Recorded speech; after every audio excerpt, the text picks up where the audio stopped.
Kuwait की आग में जिन लोगों के घर सुहा हुए उनमें से 23 लोग केरल के रहने वाले हैं। उनके घरों में मातम पसरा हुआ है।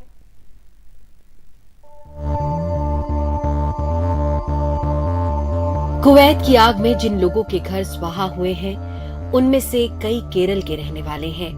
उनके घरों में मातम पसरा है। कुछ लोगों की जानकारी अब तक मिल सकी है।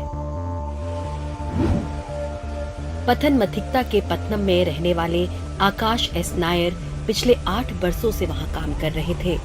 वो 1 साल पहले अपने घर आए थे। पथनमथिट्टा के कोन्नी के रहने वाले 65 साल के चेन्ना सेरिल साजू वर्गीस 22 बरसों से वहां काम कर रहे थे। उनके परिवार में पत्नी और 2 बच्चे हैं।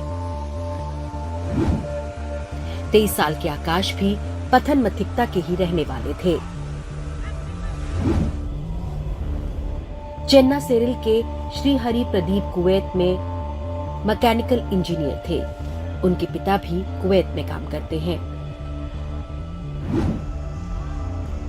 चथानूर कोल्लम के 48 साल के लुकोस 18 बरसों से एनबीटीसी कंपनी में सुपरवाइजर का काम कर रहे थे। 1 साल पहले वो केरल आए थे। रिश्तेदारों को बताया गया था कि वो अगले हफ्ते आ रहे हैं। उनके परिवार में पत्नी शिनी और 2 बच्चे हैं। कोल्लम के पुनालूर के 29 साल के एमटेक साजन जॉर्ज 1 महीने पहले ही नौकरी के लिए कुवैत गए थे। वो जूनियर इंजीनियर का काम कर रहे थे। उनके परिवार में माता पिता और एक बहन है। कासरगोड के थरिकारिपुर के केलू पोनमालेरी एनबीटीसी के साथ प्रोडक्शन इंजीनियर का काम कर रहे थे। उनके परिवार में पत्नी और 2 बेटे हैं। उनकी पत्नी पंचायत कर्मचारी हैं।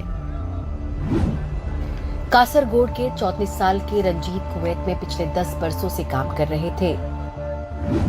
कोल्लम के शेमिर कुवैत में 5 बरसों से ड्राइवर की नौकरी कर रहे थे।